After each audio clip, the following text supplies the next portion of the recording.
Bladder anatomy, அதாவது சிறுநீர் by உடற்கூறியல் அப்படிங்கிற பகுதியில் முதல்ல நம்ம என்ன பார்த்தோம்? யூரினரி சிஸ்டம், அதாவது சிறுநீர் அமைப்பு அப்படிங்கிறது. சிறுநீர் அமைப்பு அப்படிங்கிறது என்னென்ன கொண்டிருக்கு, தனக்குள்ளே அடக்கியிருக்கு அப்படின்னு பார்த்தீங்கன்னா, ஒரு ஜோடி சிறுநீரகங்கள், ஒரு ஜோடி சிறுநீரக குழாய்கள், ஒரு சிறுநீர் பை மற்றும் ஒரு சிறுநீர் குழாய், அதாவது சிறுநீரை வெளியேற்றக்கூடிய குழாய். இதை நம்ம ஆங்கிலத்தில் சொல்கிறோம் அப்படின்னா அ பேர் ஆஃப் கிட்னிஸ், ஒரு ஜோடி சிறுநீரகங்கள். எ பேர் ஆஃப் யூரிட்டர்ஸ், அதாவது ஒரு ஜோடி சிறுநீரக குழாய்கள். அடுத்தது சிறுநீர் பை அப்படிங்கிற பிளாடர். அடுத்ததாக சிறுநீரை வெளியேற்றக்கூடிய துளைன்னு சொல்லுவோம் இல்லையா, அப்படி சொல்லக்கூடிய யுரேத்ரா அப்படின்னு அழைக்கப்படக்கூடிய அந்த துளை. இந்த அனைத்து உறுப்புகளும் இணைந்து ஒரே அமைப்பாக இணைந்து சிறுநீர் உருவாக்கத்துக்கும் சிறுநீர் வெளியேற்றத்துக்குமான சிறுநீர் மண்டலத்தின் செயல்பாடுகளை செய்து ஒரு கூட்டு அமைப்பாக வேலை செய்து. 2 சிறுநீரகங்களும் இடுப்புக்கு மேலேயும் உடலோட பின்புறத்திலையும் வயிற்றின் இருபுறமும் அமைந்துள்ள பீன்ஸ் போன்ற சிவப்பு நிற உறுப்புகள். அதாவது கிட்னிஸ் அப்படிங்கிறது எந்த உருவத்தில் இருக்குன்னா,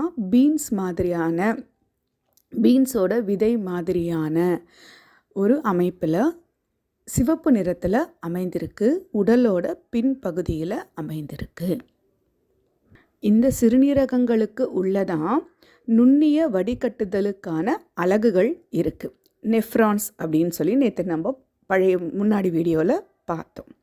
அவை இரத்தத்தில் இருந்து கழிவுகள், தேவையற்ற தாதுக்கள் மற்றும் அதிகப்படியான நீரை சிறுநீராக வெளியேற்றுவதற்கு உதவி செய்கின்றன.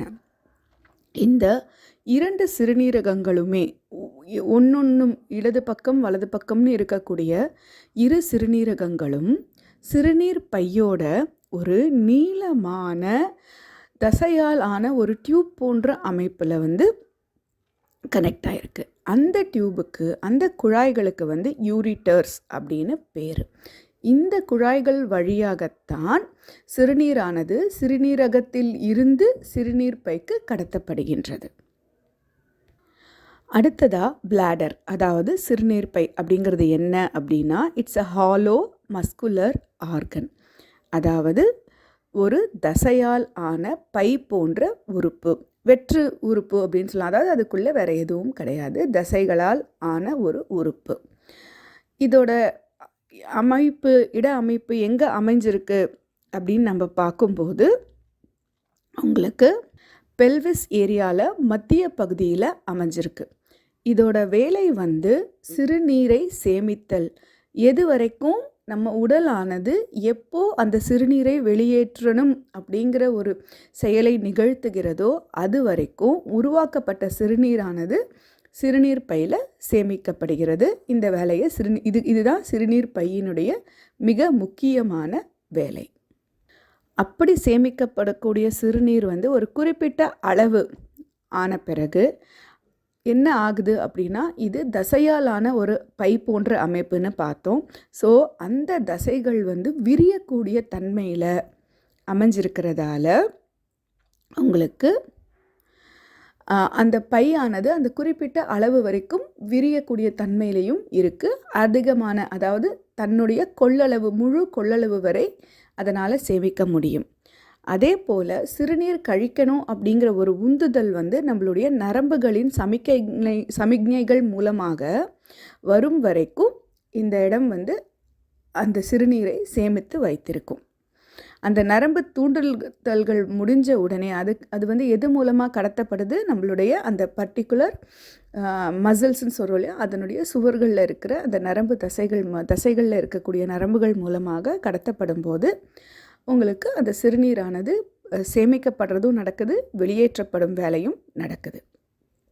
இறுதியாக எப்போ நம்ம உடம்புல அந்த சிறுநீரை வெளியேற்றணும் அப்படிங்கிற சமிக்ஞை சிறுநீர் பைக்கு கிடைக்குதோ அப்போது யுரித்ரா அப்படிங்கிற அந்த பகுதி, அந்த துளை மூலமாக சிறுநீரானது உங்களுக்கு உடலில், அதாவது சிறுநீர் பையிலிருந்து உடலுக்கு வெளியே கடத்தப்படுகிறது. இந்த சிறுநீர் கடத்தல், சிறுநீர் கழித்தல், அதாவது சிறுநீரானது சிறுநீர் பையிலிருந்து வெளியேற்றக்கூடிய அந்த நிகழ்வுக்கு தான் சிறுநீர் கழித்தல் அல்லது மைக்டியூரிஷன் அப்படின்னு பேர். இதை யூரினேஷன் அப்படின்னும் நம்ம சொல்லலாம். அதாவது it is called as voiding is the act of emptying the bladder. அதாவது வாய்டிங் அப்படின்னா அந்த இடத்துல அதை வெற்றிடமாக்குதல், இருக்கிறத நம்ம வெளியேற்றுதல் அப்படிங்கிற மாதிரி எடுக்கலாம். இதுக்கு மைக்டியூரிஷன், வாய்டிங், யூரினேஷன் எப்படி வேணால் நம்ம பேர் சொல்லலாம். தமிழில் இதை நம்ம சிறுநீர் கழித்தல் அப்படின்னு சொல்லுவோம். அடுத்ததாக திரட்சி, அதாவது அக்யூமுலேஷன். எந்த அளவுக்கு சிறுநீர் பையில் நம்ம சிறுநீர் சேமிக்க முடியும் அப்படின்னா சுமார் 200 மில்லிலிட்டர் அளவுக்கு சிறுநீர் நம்மளால் அங்கே சிறுநீர் பையில் சேகரித்து வைக்கக்கூடிய கெப்பாசிட்டி இருக்குது. அதாவது நம்மால் 200 மில்லிலிட்டர் சிறுநீர் வரை நம்முடைய சிறுநீர் பையில் சேமித்து வைக்க இயலும். அப்படி நம்ம சேமித்து வைக்கக்கூடிய அந்த சிறுநீரின் அளவானது உங்களுக்கு 200 ml நெருங்குது, இல்லை அதை விட அதிகமாக இருக்குன்னா அடுத்து வரக்கூடிய ஒரு விஷயம் அந்த சிறுநீர் வெளியேற்றுதல் அப்படிங்கிற செயலுக்கான செயல்படுத்துதல் நிகழ்வு. அது எப்படி நடக்குது அப்படின்னா சிறுநீர் பையில் இருக்கக்கூடிய சுவர்களில் இருக்கக்கூடிய ஸ்ட்ரெச் ரிசெப்டார்ஸ்ன்னு அப்படி சொல்லுவோம், நீட்சிகள். இவை உங்களுக்கு தூண்டப்பட்டு உங்களுக்கு அந்த செயலானது நம்ம மூளைக்கும் கடத்தப்படுகிறது. அதாவது இப்போ நம்ம சொல்லுவோம் இல்லையா, இந்த டேங்க் ரொம்பிடுச்சிங்க, நீங்கள் பைப்பை திறந்து விடுங்க, மோட்டர் ஆஃப் பண்ணுங்கன்னு நம்ம கேஷுவலாக நீர் சேகரிப்புக்கு சொல்லுவோம் இல்லையா, அதே மாதிரி நம்மளோட உடல் அமைப்பானது இல்லை சிறுநீர் பை தன்னுடைய அளவை கடந்துருச்சு, அப்போ நம்ம வெளியேற்றுவது சிறந்தது அப்படிங்கிற சமிக்ஞையை தான் கொடுக்கக்கூடிய முதல் செயல் தான் ஆக்டிவேஷன். அடுத்ததாக நடக்கக்கூடிய விஷயம் டிரான்ஸ்மிஷன். அதாவது இந்த நரம்புகளுடைய அந்த சமிக்ஞைகள் உங்களுக்கு முதுகு பகுதி வழியாக, முதுகு தண்டில் இருக்கக்கூடிய சாக்ரல் அப்படிங்கிற பகுதி வழியாக உங்களுக்கு கடத்தப்படுகிறது. அது ஸ்பைனல் கார்டு அப்படிங்கக்கூடிய நம்மளுடைய முதுகு தண்டு வழியாக உங்களுக்கு அந்த நரம்புகள் வழியாக உங்களுக்கு மூளைக்கு சமிக்ஞைகள் கொடுக்கப்பட்டு மறுபடியும் ஆமாம் சிறுநீர் கழிக்கணும் அப்படிங்கிற உணர்வை அந்த சமிக்ஞையை, அந்த தூண்டுதல்களை உங்களுக்கு சிறுநீர் பைக்கு கடத்தல் கூடிய வேலை நடக்குது. இது எப்படி நடக்குதுன்னா, எப்படி அந்த சிறுநீரக சுவரில் இருக்கக்கூடிய நரம்புகள் விரிவடைந்து ஸ்ட்ரெச் ரிசெப்டார்ஸ் அப்படிங்கிறது விரிவடைந்து இந்த சமிக்ஞையை கொடுக்குதோ அதே மாதிரி சுருங்கக்கூடிய, இப்போ ஒரு பையிலேருந்து நீங்கள் ஒரு விஷயத்தை ஒரு பலூன்லேருந்து ஒரு தசையாலான, அதாவது வேறு ஒரு சாதாரணமான பை போன்ற அமைப்பிலேருந்து அதுக்குள்ளே இருக்கிற பொருட்களை நீங்கள் வெளியேற்றணுன்னா அதை சுருக்க செய்யும்போது வெளியேறும் இல்லையா, அதே மாதிரியான ஒரு விஷயந்தான் இந்த சிறுநீர் பையிலையும் நடக்குது. உங்களுக்கு சிறுநீர் பை தன்னுடைய அளவை எட்டிருச்சு அப்படின்னா ஸ்ட்ரெச் ரிசெப்டார்ஸ் அப்படிங்கிற விஷயங்கள் மூலமாக உங்களுக்கு மூளைக்கு அந்த சமிக்ஞை கடத்தப்படும் போது அங்கேருந்து திரும்ப வரும் கட்டளையானது, ஆமாம் நீங்கள் பைகளை சுருக்கிக்கோங்க, உங்கள் தசைகளை சுருக்கம் ஏற்படுத்துங்க, அதன் மூலமாக நீரானது வெளியேற்றப்படணும் அப்படிங்கிற மாதிரியான சமிக்ஞை சிறுநீர் பைக்கு அளிக்கப்படுகிறது.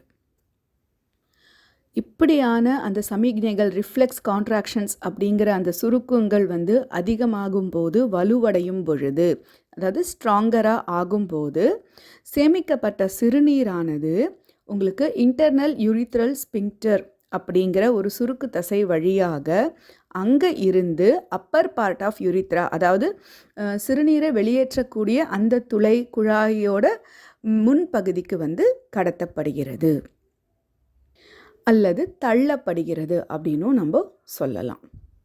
இந்த யுரித்ராவோட வெளிப்பகுதி, வெளிவாய், நம்ம உடலுக்கு உள்பக்கம் இருக்கிற பகுதியை நோக்கி சிறுநீர் தள்ளப்படும் பொழுது இந்த யுரித்ராவோட வெளிப்பகுதியிலையும் உங்களுக்கு ஒரு சுருக்கம் இருக்குது, சுருக்கு தசை இருக்குது. அந்த தசை எலும்பு தசை அப்படின்னு சொல்லுவாங்க. அது வாலண்டரி கண்ட்ரோல், அதாவது நம்மோட தன்னார்வமாக கட்டுப்படுது. அதாவது நம்ம விருப்பப்பட்டால் அதை ஓப்பன் பண்ணலாம், இல்லைன்னா நம்மளுடைய மூளை சமிக்ஞை செய்தால் அது வேலை செய்யும், இல்லைன்னா க்ளோஸாக இருக்கும் அப்படிங்கிற அனிச்சையாக செயல்படாது, தன்னிச்சையாக செயல்படும். அதை நமக்கு தேவைப்படும் போது மூடி வைத்திருக்கலாம், தேவைப்படும் போது திறந்தும் நம்ம சிறுநீரை வெளியேற்றலாம். இப்படி ஒரு தன்மை நம்ம உடலில் அமைஞ்சிருக்கு.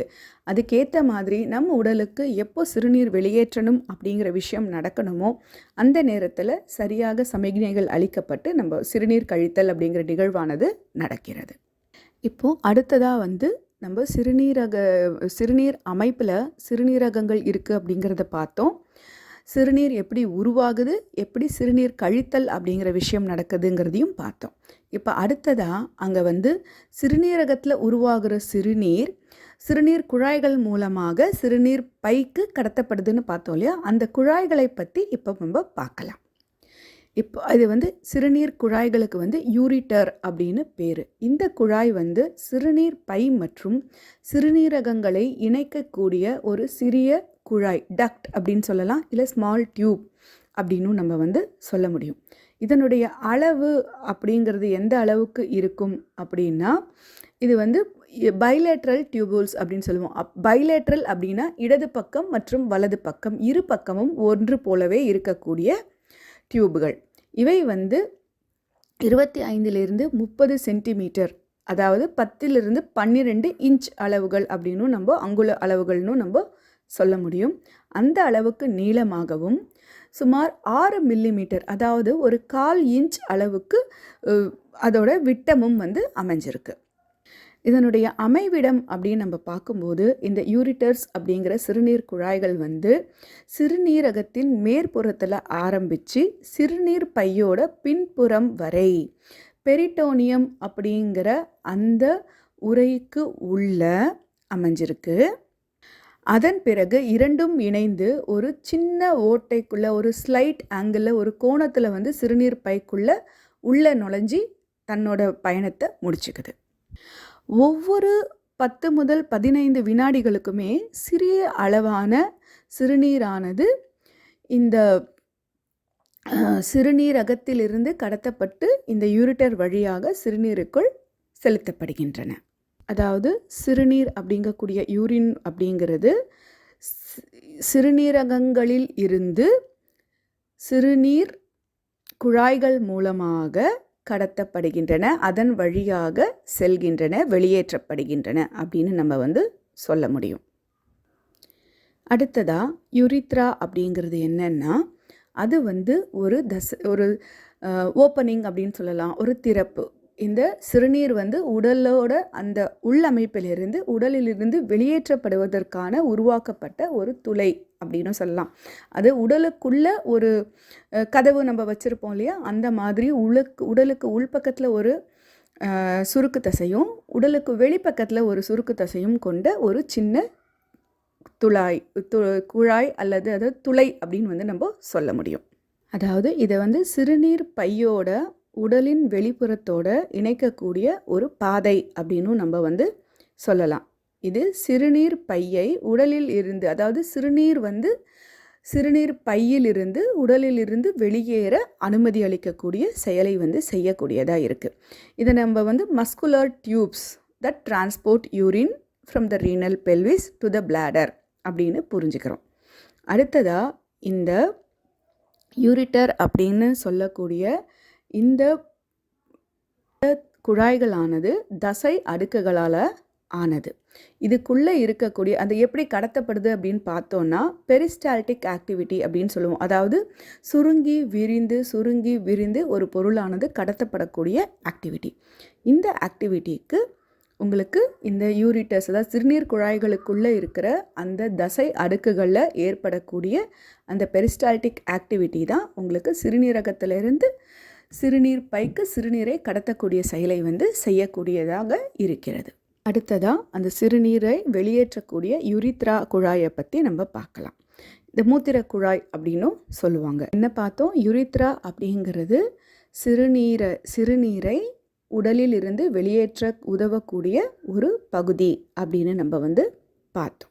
இந்த சிறுநீர் வெளியேற்றம் அப்படிங்கிற நிகழ்வுக்கு நம்ம மூளையானது சமிக்ஞைகளை கொடுக்குது. எப்படி கொடுக்குது? சிறுநீர் பைக்குள்ள இருக்கிற தசைகளை சுருக்கம் ஏற்படுத்தி இந்த சிறுநீரை வெளியேற்றுவதற்காக உங்களுக்கு உதவி புரிகிறது. அப்படி சிறுநீர் வெளியேற்றம் நடக்கும்போது அந்த யுரித்ரால இருக்கக்கூடிய அந்த சுருக்கு தசைகள் வந்து விரிந்து ஓய்வெடுக்கின்றன.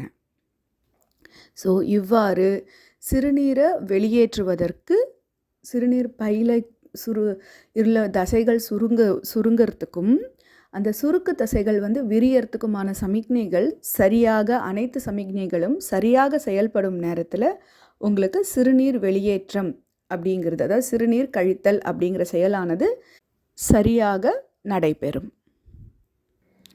ஏற்கனவே பார்த்தோம், ஆண்களுக்கும் பெண்களுக்கும் இந்த யுரித்ரா அப்படிங்கிறதோட அமைப்பில் மாற்றம் இருக்குது அப்படின்னு. ஆண்களுக்கு இந்த சிறுநீர் குழாய் அப்படிங்கிறது புரோஸ்டேட் வழியாக ஆண்குறிக்குள் செல்கிறது. இதே பெண்களுக்கு நீங்கள் பார்க்கும்போது அந்த சிறுநீர் குழாய் அப்படிங்கிறது மிகவும் குறுகியதாகவும் இது சிறுநீர் பையில இருந்து பெண்களுடைய யோனிக்கு முன்னால் திறக்கக்கூடிய அமைப்பை கொண்டதாகவும் அமைந்திருக்கிறது. இதுவரைக்கும் சிறுநீர் அமைப்புனா என்னென்னு பார்த்துருக்கோம். அதில் இருக்கிற உறுப்புகள் என்னென்னு பார்த்தோம். சிறுநீரானது எப்படி உருவாக்கப்படுகிறது அப்படின்னு பார்த்தோம். அந்த உருவாக்கப்பட்ட சிறுநீரோட தன்மைகள் மற்றும் அவை வந்து எங்கே சேகரிக்கப்படுது அப்படின்னு பார்த்தோம். எப்படி சிறுநீர் கழித்தல், அதாவது மைக்டியூரிஷன், யூரினேஷன் அப்படிங்கிற அந்த செயல்பாடு நடக்குதுங்கிறத வரைக்கும் பார்த்துருக்கோம். இதில் மீதம் இருக்கக்கூடிய யூரினரி பிளாடர் அப்படிங்கிற உறுப்போட அந்த உடற்கூறியலை மட்டும் இப்போ நம்ம அடுத்ததாக பார்க்க போகிறோம். நீங்கள் படங்களில் பார்த்தா உங்களுக்கு தெரியும், 2 குழாய்களோடு இணைக்கப்பட்ட ஒரு முக்கோணம் போன்ற, கிட்டத்தட்ட ஒரு முக்கோணம் போன்ற ஒரு அமைப்பு தான் வந்து சிறுநீர் பை. இது முழுக்க முழுக்க தசைகளால் ஆன ஒரு உறுப்பு. சிறுநீர் பை அப்படிங்கிறது 2 சிறுநீர் குழாய்களில் இருந்தும் சிறுநீரை சேகரிக்கக்கூடிய முதன்மை உறுப்பு, பிரைமரி ஆர்கன் அப்படின்னு வந்து நம்ம சொல்ல முடியும். இந்த சிறுநீர் பை அப்படிங்கிறது ஒரு ஹாலோ மற்றும் கொலாப்சிபிள் மஸ்குலார் சாக், அதாவது மடிக்கக்கூடிய தன்மையில் அமைந்திருக்கக்கூடிய ஒரு தசைப்பை ஆகும். எங்கே அமைஞ்சிருக்கு அப்படின்னு பார்க்கும்போது பெல்விக் கேவிட்டி அப்படிங்கக்கூடிய இடத்துல ஒரு ஆணுக்கும் சரி பெண்ணுக்கும் சரி அவங்களுடைய பிறப்புறுக்கு உறுப்புக்கு பின்பகுதியாக அமைஞ்சிருக்கு. இதை வந்து பியூபிக் சிம்பசிஸ் அப்படின்னு சொல்லுவோம். அந்த இடத்துல வந்து பின்பகுதியில் அமைஞ்சிருக்கு. இந்த சிறுநீர் பையோட வேலை வந்து சிறுநீரை சேமித்து வெளியேற்றுவதாகும். இந்த சிறுநீர் பை அப்படிங்கிறது பார்ஷியலி ரெட்ரோ பெரிட்டோனியல் அப்படின்னா அந்த பெரிட்டோனியல் கேவிட்டி அப்படிங்கிறதுல இருந்து கொஞ்சம் வெளிப்புறமாக அமைந்திருக்கு. சிறுநீர் பை விரிவடையும் போது அதனுடைய பெரிட்டோனியலால் மூடப்பட்ட குவி மாடம், அதாவது டோம் அப்படிங்கிற பகுதி வந்து வயிற்றுக்குள்ள நீண்டவாறு அமைந்திருக்கிறது. சிறுநீர் வந்து அங்கே சேகரிக்கப்படுவதால் சிறிது விரிவடையும் போது அந்த சிறுநீர் பை அப்படிங்கிறது முக்கோண வடிவத்தில் இருந்து ஒரு கோளமாக மாறுது. அது காலியாக இருக்கும்போது இது வந்து ஒரு சின்ன அமைப்பாக, ஒரு பை அமைப்பாக மாறுது. விரிவடையும் போது கோளம் மாதிரியான ஒரு அமைப்பில், ஸ்பியர் அப்படிங்கிற அமைப்பில் வந்து அமைந்திருக்கு. சிறுநீரை சேகரிக்க அதனுடைய அளவானது அதிகரிக்கும் போது சிறுநீர் பை அப்படிங்கிறது பியர் ஷேப் அப்படின்னு சொல்லுவோம். பேரிக்காய் போன்ற ஒரு ஷேப்பில், ஒரு உருவத்தில் வந்து தன்னை மாற்றிக்குது. அப்படி மாற்றிக்கிட்டு அப்டமன் கேவிட்டி அப்படிங்கிற பகுதி வரைக்கும் நீண்டு செல்கிறது. தோராயமாக சிறுநீர் பையோட கொள்ளளவு அப்படிங்கிறது 700 - 800 மில்லிலிட்டர் வந்து சராசரியாக இருக்குது. பெண்களில் இந்த சிறுநீர் பையோட அமைப்பு வந்து சிறியதாக இருக்குது அப்படின்னா அதுக்கு காரணம் வந்து பெண்களுக்கு இருக்கக்கூடிய அந்த கருப்பை வந்து சிறுநீர் பையை விட சற்று உயர்ந்த இடத்துல இருக்கிறதால, அந்த இடத்தையும் ஆக்கிரமித்திருக்கிறதால ஆண்களை விட பெண்களுக்கு வந்து சிறுநீர் பையோட அமைப்பு சிறிது அளவில் வந்து கொஞ்சம் சிறிதாக அமைந்திருக்கிறது. பெண்களில் சிறுநீர் பை அப்படிங்கிறது யூட்ரஸ் அப்படின்னு சொல்லக்கூடிய கருப்பைக்கு முன்புறமாக அமைஞ்சிருக்கு. பியூபிக் போன் அப்படின்னு சொல்லக்கூடிய அந்த பிறப்புறுப்புக்கான எலும்புகள், அந்தரங்க எலும்புன்னு சொல்லுவோம், அந்த பியூபிக் போன் அப்படிங்கிறதுக்கு பின்புறமாக அமைஞ்சிருக்கு. மலக்குடலுக்கு முன்புறமாகவும் அமைஞ்சிருக்கு. பெரிட்டோனியத்தோட மடிப்புகள் வந்து இந்த சிறுநீர் பையை அதனுடைய இடத்தில் அமர்ந்திருக்க, அதாவது தக்க வைக்கிறதுக்கு உதவியாக அமைந்திருக்கு. கர்ப்பத்தோட பிற்கால பகுதிகள், அதாவது கர்ப்பத்தோட அந்த இறுதி பகுதிகள் லேட் ப்ரெக்னன்சின்னு சொல்லக்கூடிய அந்த நேரங்களில் சிறுநீர் பையானது அழுத்தப்படுது. ஏன்னா அந்த வயிறானது, அந்த கர்ப்பப்பையானது குழந்தையின் வளர்ச்சிக்காக விரிவடையக்கூடிய நேரத்தில், யூட்ரஸ் என்லார்ஜ் ஆகக்கூடிய நேரங்களில் இந்த சிறுநீர் பையோட அழுத்தம் அதிகமாக ஏற்பட்டு அடிக்கடி சிறுநீர் கழிக்கக்கூடிய ஒரு தொந்தரவானது அந்த கர்ப்பிணி பெண்களுக்கு ஏற்படக்கூடிய வாய்ப்புகள் மிக அதிகம். ஏற்கனவே பார்த்தோம், பெண்களுக்கு சிறுநீர் பை அளவில் சிறியதாக இருக்குது. அதுக்கான காரணம் கருப்பை சிறுநீர் பைக்கான இடத்தையும் இணைந்து ஆக்கிரமித்து இருக்கிறது. அப்படிங்கிறதுனால சிறுநீர் பை பெண்களுக்கு சிறியதாக இருக்கிறது. இதையே நம்ம ஆண்களோட உடற்கூறியலில் பார்க்கும்போது அவங்களுக்கு கருப்பை கிடையாது. மற்ற அனைத்து உடற்கூறியலுமே, சிறுநீர் பையோட உடற்கூறியலுமே பெண்களுக்கும் ஆண்களுக்கும் ஒத்து தான் இருக்கிறது. இதோட இன்னொரு முக்கியமான வேறுபாடுன்னு நம்ம பார்க்கும்போது, பெண்களுக்கு சிறுநீர் பை மற்றும் அந்த யூரித்ரா அப்படிங்கிற அந்த சிறுநீர் குழாய் ரொம்ப சிறிய அளவில் இருக்குது. ஆண்களுக்கு இந்த யூரித்ரா அப்படிங்கிறது புரோஸ்டேட் சுரப்பியோடு இணைந்து சேர்க்கப்பட்டிருக்கு. இது மலக்குடலுக்கு நேர் முன்புறமாக அமைந்திருக்கிறது.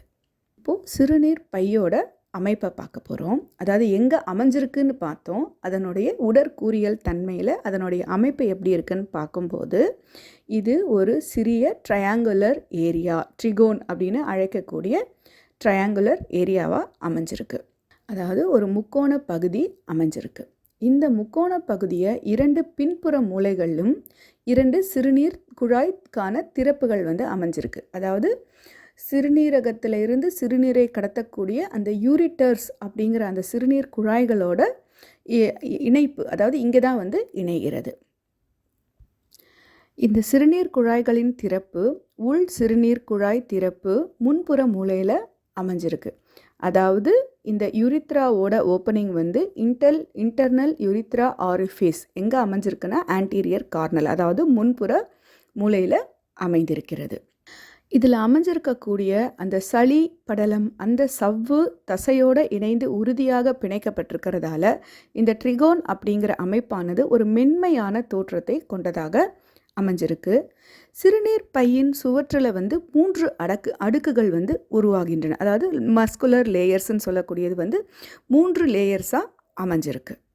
இதில் டீப்பஸ்ட் அப்படிங்கிறது ஆழமான பகுதி மியூக்கோசா அப்படிங்கிறது, அதாவது சளி படலத்தால் அமைந்திருக்கக்கூடிய ஒரு சவ்வு. இடையில் இருக்கக்கூடியது எபித்தீலியம் திசுக்கள் அப்படிங்கிற திசுக்களால் ஆன ஒரு தசை லேயர். அடுத்ததாக உள்புறமாக அமைஞ்சிருக்கிறது லாமினா அப்படிங்கக்கூடிய ஒரு உள்பகுதி, அதாவது யூரிட்டருக்குள்ளே இருக்கக்கூடிய அதே போன்ற ஒரு மசில் அமைப்பு. இந்த 3 லேயரில் இடையில் அமைந்திருக்கக்கூடிய எபித்தீலியம் அப்படிங்கிற பகுதி தான் சிறுநீர் சுவர் சுருங்கி விரியக்கூடிய தன்மைக்கு, அதாவது முக்கியமாக விரியக்கூடிய தன்மைக்கு காரணமாக அமைந்திருக்கிறது. இந்த மியூக்கோசா அப்படிங்கிற அந்த பகுதியில் அமைந்திருக்கக்கூடிய ஃபோல்ட்ஸ், மடிப்புகள், அதாவது ரூகே அப்படின்னு அழைக்கக்கூடிய அந்த மடிப்புகள் தான் இந்த சிறுநீர் பை சுவர்களானது விரியறதுக்கான தன்மையை அளிக்கிறது. அடுத்ததாக இந்த மியூக்கோசா அப்படிங்கிற பகுதியை சூழ்ந்து உள்ளே மத்தியில் அமைஞ்சிருக்கக்கூடிய இன்டர்மீடியேட் மஸ்குலாரிஸ் அப்படிங்கிற அந்த தசை அமைப்பு, இதை டிட்ரூசர் மசில் அப்படின்னு சொல்லலாம். அதன் பொருள் என்ன அப்படின்னா டு புஷ் டவுன், கீழே நோக்கி தள்ளு அப்படின்றது ஒரு மீனிங் இருக்கும். இது மென்மையான தசை நார்களோட 3 அடுக்குகளை கொண்டதாக அமைஞ்சிருக்கு. உள் நீளமான அடுக்கு, நடுத்தர வட்ட அடுக்கு மற்றும் வெளிப்புற நீளமான அடுக்கு. அடுத்ததாக இந்த யூரித்ரா அப்படிங்கக்கூடிய அந்த அமைப்பை சுற்றி சர்க்குலர் ஃபைபர்ஸ் அப்படிங்கிற வட்ட இழைகள், தசை இழைகள் அமைஞ்சிருக்கு. இந்த தசை இழைகள் உள்புறமாக அந்த யூரித்ராவில் நடக்கக்கூடிய செயல்பாடுகளுக்கு காரணமாக அமைஞ்சிருக்கு. அதாவது இன்டர்னல் யூரித்ரல் ஸ்பிங்க்டர் அப்படிங்கிற அந்த தசையில் தான் அங்கேருந்து வெளியே தள்ளணும் அப்படிங்கும்போது சில சமிக்ஞைகள் நடக்கும், சில செயல்பாடுகள் நடக்கும் இல்லையா, அதுக்கு காரணமாக அந்த சர்க்குலர் ஃபைபர்ஸ் அமைஞ்சிருக்கு. இங்கே இருந்து நம்ம வெளியே பார்க்கும்போது எக்ஸ்டர்னல் யூரித்ரல் ஸ்பிங்க்டர் அப்படிங்கிற சுருக்கு தசை அமைஞ்சிருக்கு. இவை எலும்பு தசைகளால் அமைஞ்சிருக்கு. இவை வந்து பெரிட்டோனியத்தில் இருக்கக்கூடிய ஆழமான தசைகளின் ஒரு வகை மாற்றமாகும். அதே மாதிரி மிகவும் வெளிப்புற மேல்புறமான சூப்பர்ஃபிஷியல் கோட் அப்படின்னு சொல்லக்கூடிய அந்த சிறுநீர் பையோட சுவர்கள் வந்து உங்களுக்கு அட்வென்டிஷியா அடுக்கு அப்படின்னு அழைக்கப்படுது. இது சிறுநீர் குழாய்களோட தொடர்ச்சியான ஐசோலார் இணைப்பு மற்றும் திசுக்களை சார்ந்த ஒரு அடுக்கு ஆகும். அடுத்ததாக சிறுநீர் குழாயோட மேல் பரப்பில் சிரோசா அப்படிங்கிற அமைப்பு அமைஞ்சிருக்கு. இது உள்ளுறுப்பு ஆக இருக்கக்கூடிய பெரிட்டோனியத்தோட ஒரு அடுக்கு ஆகும். இந்த தசை அடுக்குகளெல்லாம் இணைஞ்சு தான் சிறுநீர் பை அப்படிங்கிறது அமைஞ்சிருக்கு. இப்போ படத்தை நீங்கள் பார்த்தீங்கன்னா உங்களுக்கு நல்லா புரியும். டெஸ்ட்ரார் மசில் எங்கே அமைஞ்சிருக்கு, சப்மியூக்கோசா எங்கே அமைஞ்சிருக்கு, மியூக்கோசா எங்கே அமைஞ்சிருக்கு, அந்த ஃபைப்ரஸ் கனெக்டிவ் டிஷ்யூஸ் அதாவது நார்களால் ஆன தசை அமைப்பு எங்கே இருக்குது, இன்டர்னல் யூரித்ரல் ஆரிஃபிஸ் அதாவது சிறுநீர் பையில் உள்புறமாக அமைந்திருக்கக்கூடிய அந்த சுருக்கு தசையின் பகுதி, எக்ஸ்டர்னல் யூரித்ரல் ஆரிஃபிஸ் அப்படிங்கிறது வெளிப்புறமாக சிறுநீர் பையில் அந்த யூரித்ராவோட ஒரு பகுதி, அண்ட் ட்ரிகோன் அப்படிங்கிறது அந்த முக்கோண பகுதி, ரூகே அப்படிங்கிறது விரியக்கூடிய தசைகளால் ஆன அமைப்பு அப்படின்னு எல்லாத்தையும் பார்த்தோம். நீங்கள் அந்த படத்தை பார்க்கும்போது உங்களுக்கு நம்ம சொன்னதெல்லாம் தெளிவாகவே புரியும். இப்போது அதனுடைய தசை அமைப்பை வந்து கொஞ்சம் விரிவாக பார்க்கலாம். பிளாடர் அப்படிங்கிறது ஒரு தனித்துவமான உறுப்பாகும். அதாவது அதனுடைய மசில் அமைப்பெல்லாம் நம்ம பார்க்கும்போது ஒரு தனித்துவமான உறுப்பாக அமைந்திருக்கு. எப்படி அப்படின்னு பார்த்தோன்னா இதில் அதிகமாக இர்ரெகுலர் கிறிஸ்-கிராசிங் அதாவது ஒழுங்குத்தன்மை இல்லாத குறுக்கு வெட்டு பட்டைகள் அப்படிங்கக்கூடிய அந்த வகையான தசை அமைப்புகளால் ஆனது. இது எதுக்காக அப்படின்னா இது அதிகமாக விரியக்கூடிய தன்மை கொண்ட ஒரு உறுப்பாக அமைஞ்சிருக்கிறது. அதுக்கு இந்த தசை அமைப்பு தான் காரணம். இந்த தசைகளை வந்து உங்களுக்கு டெஸ்ட்ரார் மசில், டெட்ரூசர் மசில் அப்படின்னு அழைக்கிறாங்க. இந்த தசையோட அடுத்த உட்புற மேற்பரப்பு அப்படிங்கிறது இடையில் இருக்கக்கூடிய டிரான்சிஷனல் எபித்தீலியம் அப்படிங்கிறதால ஆனது. இது சிறுநீர் பையோட பெரிய அளவிலான ஈற்ற இறக்கங்களுக்கு, அதாவது அந்த சிறுநீர் சேகரிக்கும் போது விரிவடையும், சிறுநீரை வெளியேற்றும் போது சுருங்கும். ஸோ இதை வந்து ஃப்ளக்சுவேஷன்ஸ், வால்யூம் ஃப்ளக்சுவேஷன்ஸ், கொள்ளளவு வந்து மாற்றம் இருக்கு இல்லையா, அதுக்கு ஏற்றபடி செயல்படக்கூடிய ஒரு அமைப்பாக வந்து இது வடிவமைக்கப்பட்டிருக்கு. சிறுநீர் இல்லாமல் காலியாக இருக்கும்போது, அதாவது எம்டியாக இருக்கும்போது அதனுடைய செல்கள் வந்து நடுவில் இருக்கக்கூடிய அந்த எபித்தீலியாவை ஒத்தபடி இருக்கும். அதுவே அந்த செல்கள் வந்து நீட்டி இருக்கும்போது, டிரான்சிஷன்ஸ் அப்படிங்கிற விஷயம் நடக்கும்போது அது ஒரு செதில் மாற்றத்துக்கு மாறுது. அதாவது ஒரு ஸ்குவாமஸ் அப்படிங்கிற ஒரு மாற்றத்தை அடைகின்றது. அதாவது சிறுநீர் பையில் சேகரிக்கக்கூடிய சிறுநீரின் கொள்ளளவு கிட்டத்தட்ட 0 அப்படிங்கிற 0 600 மில்லிலிட்டர் வரைக்கும் அப்படின்னு நம்ம சொல்லும்போது அந்த கொள்ளளவுக்கு ஏற்ற மாதிரி அதனுடைய உருவத்தை மாற்றி அமைக்க, அந்த தசைகளோட அமைப்பை வந்து விரிவாக்கவும் சுருக்கவும் செய்யக்கூடிய தன்மைகளுக்கு வந்து இந்த திசுக்கள் தான் பொறுப்பாக அமைந்திருக்கிறது. அதே மாதிரி இந்த விரிவடையக்கூடிய நெகிழ்ந்து வரக்கூடிய அந்த தன்மைக்கு இந்த டிட்ரஸர் மசில் அப்படிங்கிறது தான் காரணமாக அமைஞ்சிருக்கு.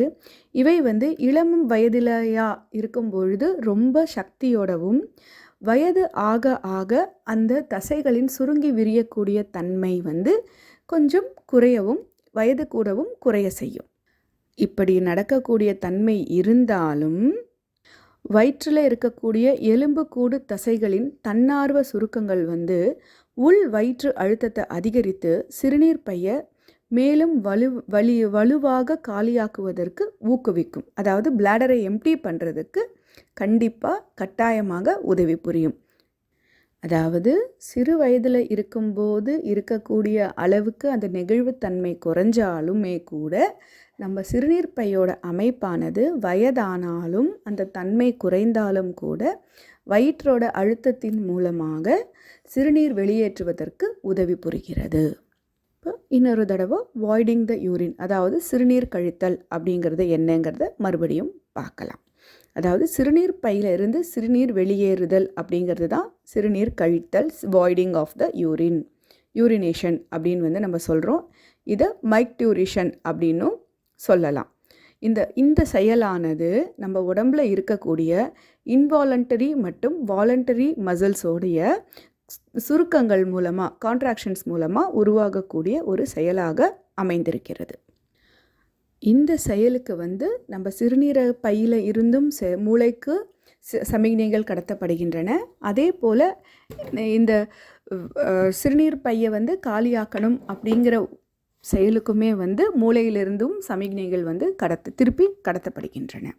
இந்த இடம் வந்து எங்கே நடக்குது அப்படின்னு பார்க்கும்போது நம்ம இடுப்பு பகுதியில் இருக்கக்கூடிய நரம்புகள் வழியாக கடத்தப்படுகிறது. குறிப்பாக சொல்லணும் அப்படின்னா நம்மளுடைய சாக்ரல் ஏரியாவில், அதாவது சாக்ரல் அப்படின்னு சொல்லக்கூடிய பகுதியில் இருக்கக்கூடிய அந்த முதுகு தண்டில், ஸ்பைனல் கார்டில் S2 S3 மற்றும் நரம்புகளின் மூலமாக உங்களுக்கு வந்து கடத்தப்படுகிறது.